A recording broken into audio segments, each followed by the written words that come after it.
I entered into an arranged marriage. My father-in-law is a successful businessman, owning several grocery stores. My mother-in-law is quirky and reticent. After a miscarriage, my relationship with my husband started to cool, leading to his affair. During this tough time, it was my unusual mother-in-law who came to my rescue. My name is Jane. I'm 33 years old. I married 10 years ago and have been living with my husband's parents and my husband ever since. We don't have any children. I had an arranged marriage with my husband, Daniel.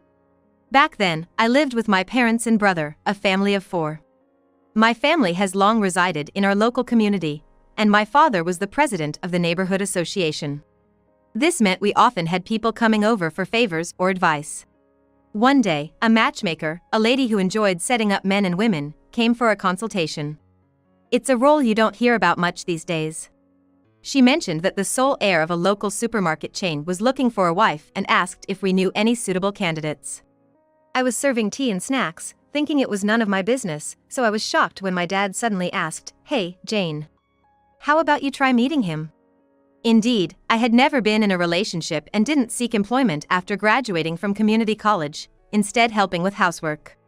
But that was because our house, with frequent visitors, was too much for my mom to handle alone.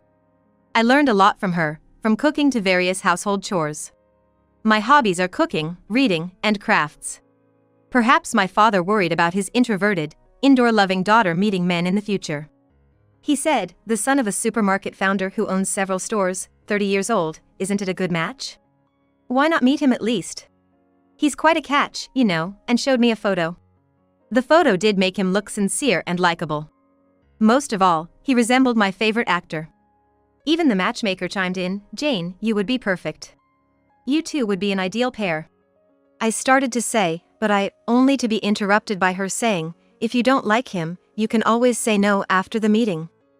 I felt the pressure and complied. Even my mom joined in, "It's fine. If you don't like him, I'll turn him down for you. Just go and enjoy a nice meal," and took me shopping for a new dress at the department store. She scolded me, "You really show no interest in men or makeup. Your father is worried, you know." The following year, my father was retiring as the neighborhood association president, and my brother was getting married, bringing his wife to live with us. My parents probably worried about my place in the house diminishing. They thought it'd be better for a daughter like me to marry into a good family. On the day of the meeting, I got my hair and makeup done at a salon and wore the dress my mom and I chose. I looked like a different person. "You're much prettier than your photo," said Daniel, who resembled the actor Brad Pitt. While the matchmaker was quickly introducing us, I barely heard anything. Then I heard her say, "I'll leave you young folks to it." "I can't believe she actually said that line," I said, surprised. Daniel chuckled and replied, "Well, you don't hear that much these days. She's from the old school." His smile was charming, and I wondered why someone like him would resort to an arranged marriage. Seems like my face gave away my thoughts, as Daniel explained. "That lady is an old family friend of my dad. Knowing I wasn't married at 30, she kept pestering me to have an arranged meeting. I came only to fulfill my duty, as my dad said, but I'm glad I did because you are a wonderful person." Hearing that, I couldn't help but say, "Me too." It was a bit frustrating to go along with the matchmaker's scheme, but Daniel and I decided to get married. The wedding and reception were lavish, with many guests, and we went to Europe for our honeymoon. After the whirlwind of dreamlike days, my new life at my husband's home began. My father-in-law was a robust, cheerful man who seemed very dependable. My mother-in-law was quiet, often staying in her room. I was surprised that a housewife would have her own private room in such a big house. Right after I moved in, she told me, "I'm not good with housework, Jane, so I'll leave it to you. We have a cleaning service twice a week." I had thought that as a daughter-in-law, I'd be closely instructed on cooking and cleaning, the household ways. My mother-in-law, true to her word, didn't involve herself in the housework at all. She ate the meals I cooked without a single complaint and retreated to her room after eating. I felt she didn't dislike me, especially when she would sometimes make tea at 3 p.m. and share delicious ordered-in sweets with me. Make the tea with boiling water. Wait until the tea leaves fully open. The tea she made always smelled wonderful and tasted great. Usually not much of a talker, she spoke quite a bit during these moments. "What do you usually do in your room?" I asked her one day, gathering my courage. I do some research on my computer, read books, and watch movies, she replied. She was so different from my mother, who was always busy with caring for others and household chores. Do you think it's a luxury for a housewife to have her own room? My mother-in-law seemed to read my mind and asked. It was originally my husband's room. But he's a social butterfly and didn't like being alone in his room, so he was always in the living room. I decided I might as well use it, she said with a warm smile, making me grow fond of my quirky mother-in-law. About a year into our peaceful and happy marriage, I got pregnant. Daniel, my in-laws, and my family were all thrilled. It was probably the happiest time of my life.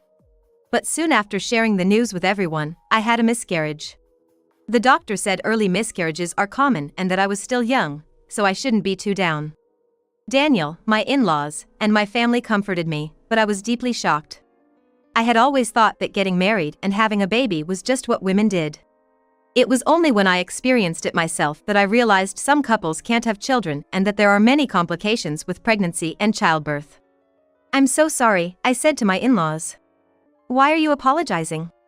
You're the one who's suffering the most, my mother-in-law said, embracing me. Her kindness was a great comfort to me. I read many stories online and in magazines about women who got pregnant and had successful births after miscarriages. So, I was sure I'd be fine and would get pregnant again soon. But as time passed without me getting pregnant, I became increasingly anxious. Looking back, I think I was obsessed with getting pregnant. I wanted to make up for my failure, not be seen as a useless wife who couldn't have children, driven by such ugly emotions. It was perhaps inevitable that our marital life, which had become a duty, was avoided by Daniel. But I never imagined he would have an affair. Even when I found receipts from fancy restaurants in Daniel's suit pocket, noticed CDs in his car that were not to his taste, I didn't think he was cheating. I noticed he was frequently texting someone, but I couldn't bring myself to voice my suspicions. Then, my father-in-law had a stroke, survived but was left with paralysis on one side of his body, and retired from work. Daniel took over as the president of the company. Initially as acting president. My mother-in-law and I were left to care for my father-in-law at home. If you hadn't been here, we would have had to put him in a facility, my mother-in-law said while caring for him attentively. That's when I realized that there was love between this couple. In contrast, what about Daniel and me? It's been 10 years since we got married. Now we sleep in separate bedrooms and barely talk, not to mention having a marital relationship. Daniel, busy with his new role as president, started coming home less often. When he did come home, he would grumble, "This house is so depressing. A father with paralysis, a weird mother, and a gloomy wife. It's just uncomfortable." Recently, I became certain that Daniel was having an affair. He would brazenly talk on the phone with another woman at home, pretending she was a business associate. But I could tell from his expression that she was not. Where did I go wrong? If only I hadn't had the miscarriage. It's pointless to think about it now, but maybe I shouldn't have been so desperate to get pregnant again? Was it wrong not to confront Daniel when I first suspected him of cheating? By the time I realized it, it felt like it was too late to fix anything. One day, I unfolded a piece of paper from the pocket of Daniel's suit when he returned from a supposed inspection trip. I felt like the world went dark before my eyes, and I nearly collapsed. It was a child's drawing of a father, seemingly drawn by a 4 or 5-year-old. The cute drawing with the word daddy written in shaky letters painfully gouged at my heart. "Hey, what are you doing? You look like a thief," Daniel coldly remarked as he entered the room. "Ah, I see. She must have put it in my pocket without me knowing.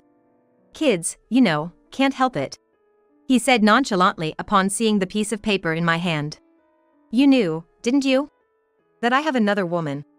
"I knew, but I didn't know about the child." The existence of a child he had with someone else, something he never had with me, crushed me. "Yeah, kids are adorable. You're pretty much like a housekeeper now, so you can leave if you want. I'll give you some alimony," he said, implying that if I left, he'd probably remarry his mistress, who already had his child. It might even be better for this family. The next morning, as I prepared his breakfast with a tear-streaked face, Daniel clicked his tongue and left for work without eating. After cooling down my swollen face to a presentable state, I went to my father-in-law's room, where I was embarrassed to see Mr. Smith, who looked surprised for a moment upon seeing my face. Mr. Smith has been my father-in-law's secretary, more of a personal secretary than a company one, a man in his mid-40s. I've known him since I married into the family 10 years ago, but never saw him smile. He's always impeccably polite and unflappable. As for me, I'll take my leave now, he said, as usual. I resolved to tell my in-laws what I had decided the night before. There's no need for Jane to leave, my mother-in-law said without changing her expression. But the one who broke the rules first was our son. You've done nothing wrong. If I had to say, it's 80-20, no, 90-10 his fault. But we couldn't have children. That doesn't matter. You're a good daughter-in-law. And if you leave, it'd be hard for me to take care of him alone, she said as my father-in-law nodded in agreement. Can I stay in this house? Of course, if you want to leave, I won't stop you. Make your own choice. Choose for myself. I've always been swept along, doing as told, pretending not to notice things I wanted to say. I want to stay here. For the first time, I felt like I clearly expressed my own will. Half a year later, my father-in-law had another stroke in his sleep and passed away. My mother-in-law took charge as the chief mourner, not leaving it to Daniel. Daniel responded solemnly to the condolences but didn't seem very sad. After my father-in-law's death, I noticed something was off with my mother-in-law. Instead of staying in her room upstairs, she began spending more time sitting on the living room sofa, blankly watching TV. She wouldn't change the channel, just staring at the screen, not even laughing at comedy shows. Seeing her like this, Daniel said loud enough for her to hear, "Dad dies and she goes senile." What a nuisance. How can you say that? Aren't you worried? I challenged him, only to be met with a shocking response. Instead of worrying about her, why haven't you left yet? Still after the inheritance? I never even thought of such a thing, and his words saddened me. Then, my mother-in-law tried to go out to the garden, fell at the entrance, and badly sprained her ankle.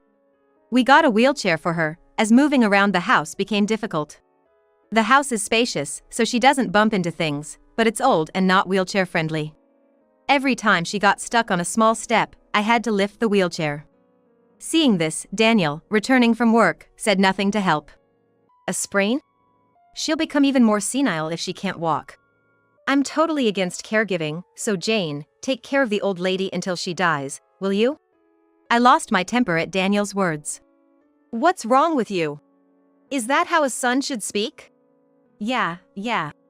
Keep scoring points like that. I'll give you a share of the inheritance, so keep it up, he said dismissively and left. Probably to the house where his mistress and child were waiting. I felt a surge of anger and frustration, on the verge of tears. Then, suddenly, my mother-in-law burst into laughter.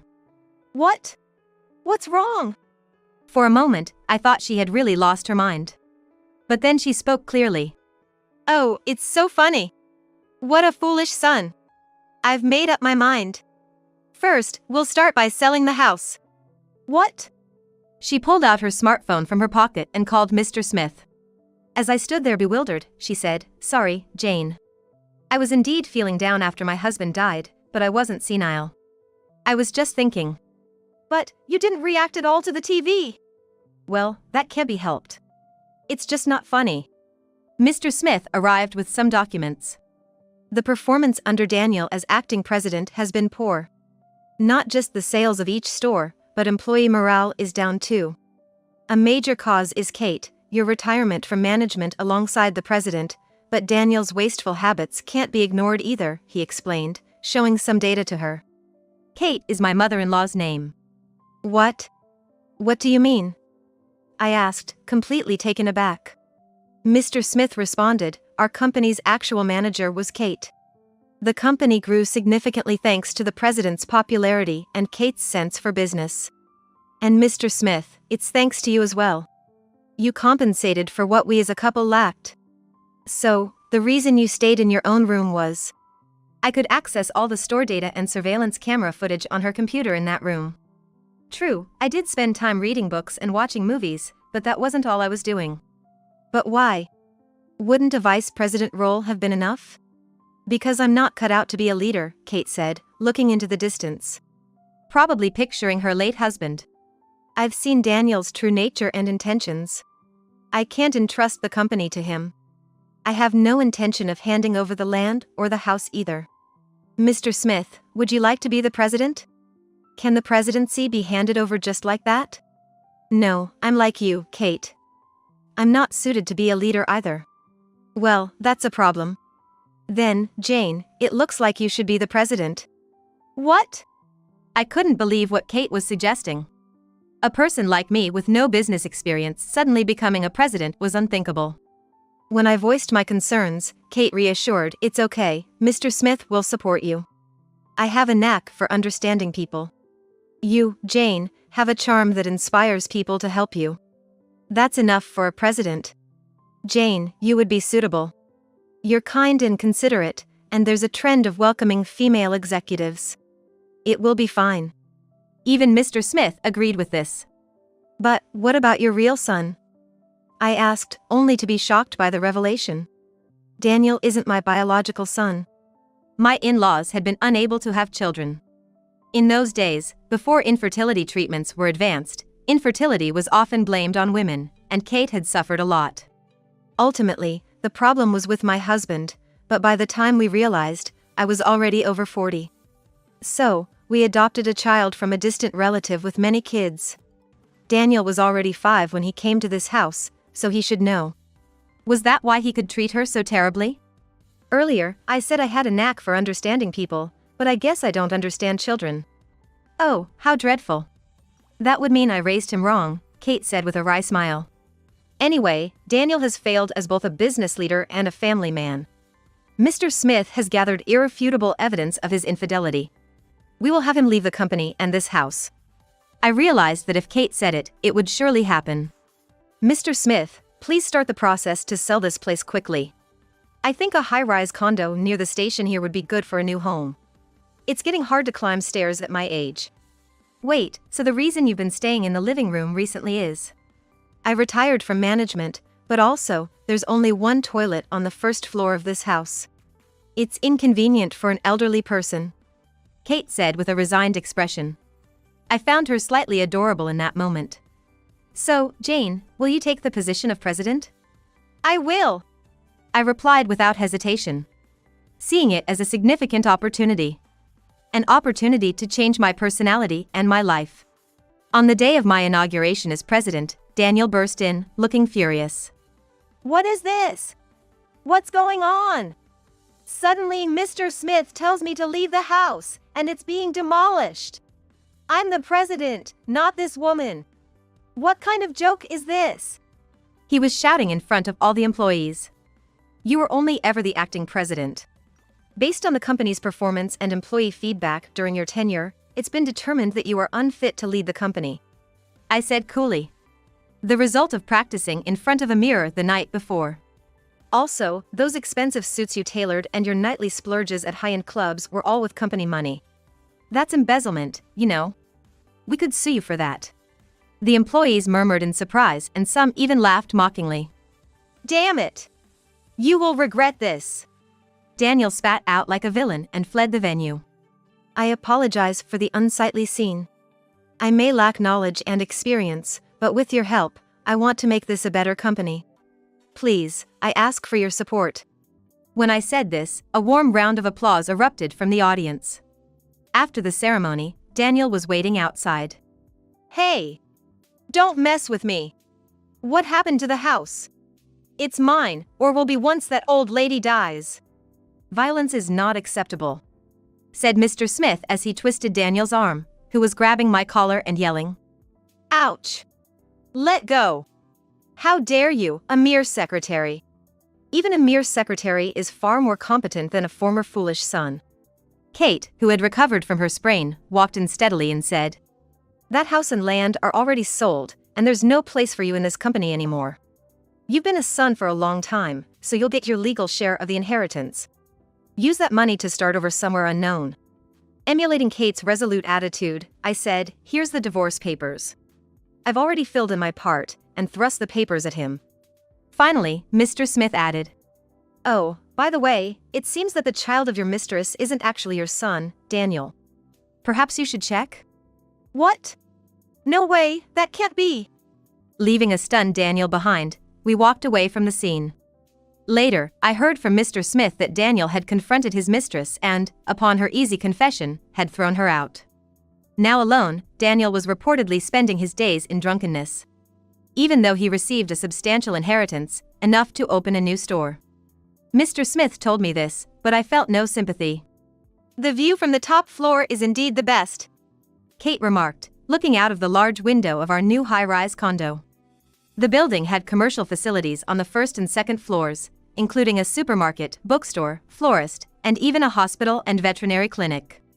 The supermarket was a new upscale venture we had launched. If Jane and Mr. Smith would get together, I'd have no regrets left. Kate suddenly said. "Kate! You can't just say things like that. Right, Mr. Smith?" "Indeed, Kate. Honestly, you're impossible. I'm already 45, and Jane is only 35, Mr. Smith said, blushing slightly. "Oh, come on. A 10-year difference is nothing. Your father and I had about the same age gap. And Mr. Smith, you always seemed concerned about Jane whenever you visited." "Well, that was because Daniel's behavior was just too atrocious." I saw Mr. Smith flustered for the first time. 3 years later, much to my chagrin, or rather, delight, Kate's wishes surprisingly came true. I said I'd have no regrets, but now I do.